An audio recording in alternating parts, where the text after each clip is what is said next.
తోమా గారు అక్కడ ప్రార్థన స్టార్ట్ చేసినప్పుడు ఇదంతా కూడా వారి వారి యొక్క మతాలు, మెయిన్ హిందువులని అనుకోవచ్చు, బౌద్ధులు, జైనులు, బ్రాహ్మిన్స్ వాళ్ళందరూ కూడా వీళ్ళందరూ సూర్య నమస్కారం నిమిత్తం ఇక్కడికి వచ్చి నీళ్లు పైకి చల్లి సూర్య నమస్కారాలు చేస్తూ ఉండేవాళ్ళు. ఆ టైంలో తోమా గారు వచ్చి చూసి, మీరు చల్లే నీళ్ళు మళ్ళీ కిందకే పడుతున్నాయి కదా, మీ దేవుడు మీరంటే ఇష్టపడ్డట్లయితే అట్లాగే పైనే ఆపొచ్చు కదా అని వీళ్ళు అన్నారు.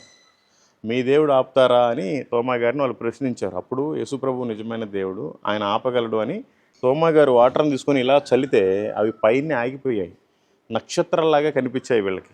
అప్పుడు వెంటనే నిజమైన దేవుడు యేసుక్రీస్తు అని వాళ్ళు కూడా నమ్మి ఇదే కోనేరులో బాప్తిసం పొందారు. అప్పటి నుంచి ఇక్కడ క్రైస్తవ్యం పెరిగిపోయింది.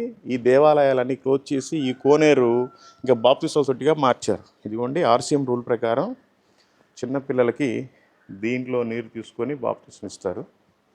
వాళ్ళకి ముంచే బాప్తిసం లేదు. మేబీ ఒకవేళ ఇక్కడ ఇస్తారేమో తెలియదు. చాలా చేపలు ఉన్నాయి, కనిపిస్తున్నాయా? చాలా చేపలు ఉన్నాయి. సో ఇలాగ 2 చేతులతో నీళ్ళు తీసుకొని ఇట్లా చల్లారు. దేవుని మహాకృప. ఒక్కొక్కరు అద్భుతాన్ని చూసి దేవుని నమ్ముతారు, ఒక్కొక్కరు ఆశ్చర్యాన్ని చూసి దేవుని నమ్ముతారు, ఒక్కొక్కరు విశ్వాసంతో నమ్ముతారు, ఒక్కొక్కరు స్వస్థత వచ్చిన తర్వాత నమ్ముతారు, ఒక్కొక్కరు సత్యాన్ని తెలుసుకొని నమ్ముతారు. సో వీళ్ళైతే మాత్రం నీళ్ళు పైకి ఆగిపోవటం వల్ల అద్భుతాన్ని చూసి యేసుప్రభుని నమ్ముకున్నారు. సో కేరళలో అప్పటి నుంచి యేసుప్రభు నిజమైన దేవుడిగా ఆరాధించడం స్టార్ట్ అయింది.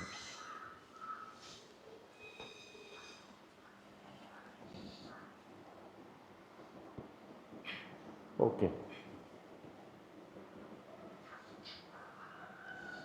ఇదిగోండి తోమా గారు, మదర్ మేరీ గారు. ఆ సన్నివేశం, ఆయన చల్లిన నీళ్లు అట్లాగే పైకి నక్షత్రంలాగా ఆగిపోయాయి. వాళ్ళంతా కూడా జైనులు, బౌద్ధులు, హైందవులు, అయ్యంగార్లు, బ్రాహ్మిన్స్. సో వాళ్ళందరూ ఆ విధంగా చూసి ఆశ్చర్యపోయి భయపడ్డారు కూడా కొంతమంది. అప్పుడు బాప్తిసం పొందారు.